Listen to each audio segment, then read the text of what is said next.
Hey, last week I did a video about running a board through the table saw that has tension in it, and I talked about my preferred way to handle that problem. And so I got a lot of feedback on that video with some suggestions on different ways to handle it. So in this video I talk about that, and I actually tested some of those ideas. So stick around to the end to see what kind of results I got.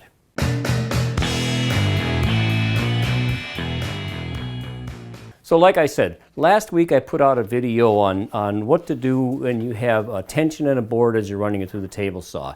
And I said that my preferred way to handle that is to step away from the table saw and finish the cut on a bandsaw because it's so much safer. Well, I got a lot of feedback on that video. And people offered actually 4 different suggestions on different ways to handle that situation when you have tension in a board going through a table saw. The first suggestion was to just nudge the fence over a little bit to widen the kerf so that there was more space in there, and if the wood did move, that it would less likely to be able to bind up onto the blade. The next suggestion was to flip the board end for end and cut from the other end. And the theory being that if the tension is pushing the kerf together at one end, that it must be pulling it apart at the other end. So that's an interesting idea. Another idea was to make multiple light passes. Let's cut maybe, with this 2 1/4 inch board, cut maybe, half an inch, half an inch, half an inch, half an inch, and that would, relieve the tension as you were cutting, so it didn't happen all at once. Anyway, that was the third idea. And far and away, the most popular suggestion, most common suggestion I got was to drive a wedge into the kerf. If it starts to close up after it gets through the blade, stop for a second, drive a wedge in the kerf, and then finish your cut. And with that wedge stuck in there, that it can't, the board can't tighten up and close in on the blade and bind up instead of the burning like problem that I had. Now, I'd actually considered a couple of these ideas before. I thought about putting a wedge in, and I thought about making making a wider kerf. I never tested any of these. And so I decided, since I already had a piece of board here that had some tension in it, that I would make a few tests and try some of these ideas. However, this wood that happens to have the tension in it, this mahogany, this stuff is about $10 a foot, and so just this little bundle of lumber here was about $60 worth of lumber. So I really don't have the resources to just keep running wood all day long and testing every different method that's out there. But I did want to test the most popular one.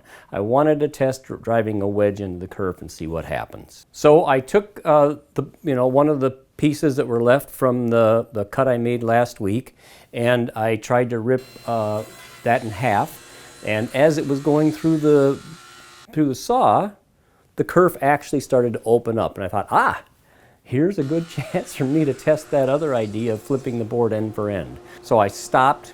I shut the saw off, I flipped the board end for end, and I made another cut, and sure enough, it started to bind up when I pushed it in from the opposite direction. So that kind of proved that the idea of flipping the board end for end, at least that one data point, we'll call it, of, with one board where I flipped it end for end, it did seem to work. The kerf did start to close up and it started to bind on the blade. So I got my wedge and I shoved my wedge in there, and it worked like a charm. It really did. I completed the cut. I pushed the board through with no problem whatsoever. A couple of conclusions so far are that driving a wedge in the board absolutely does work. And flipping it end for end, that seemed to work too. I think that nudging the fence over and making another cut right alongside the first one to increase the width of the kerf would probably be effective. I didn't test it, but I think that would probably keep the wood from binding onto the blade. And I never did test the other idea with making multiple late cuts in the board either. However, I still believe that ripping the board on the bandsaw is the best option if you are so inclined. And the reason I say that is that you can never get kickback on a bandsaw. It just can't happen. So just for that reason alone, it's a safer way to rip a board.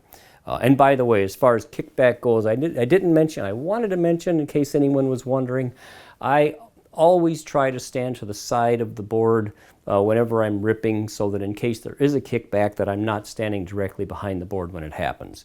So I just wanted to mention that in case anyone was wondering. But anyway, you can't get kickback on a bandsaw.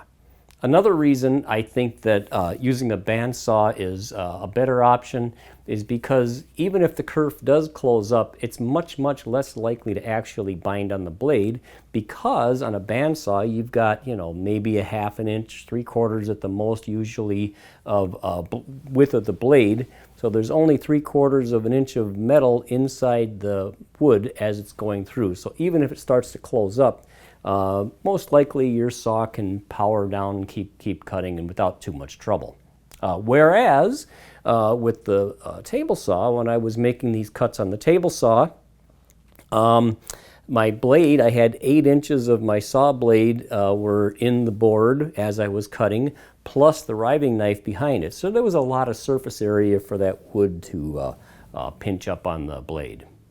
So anyway, that's the result of the tests that I made based on your suggestions that you gave me for my previous video, and I thank you so much for those suggestions. If you have any other ideas, let me know, and maybe I'll run a test on that too.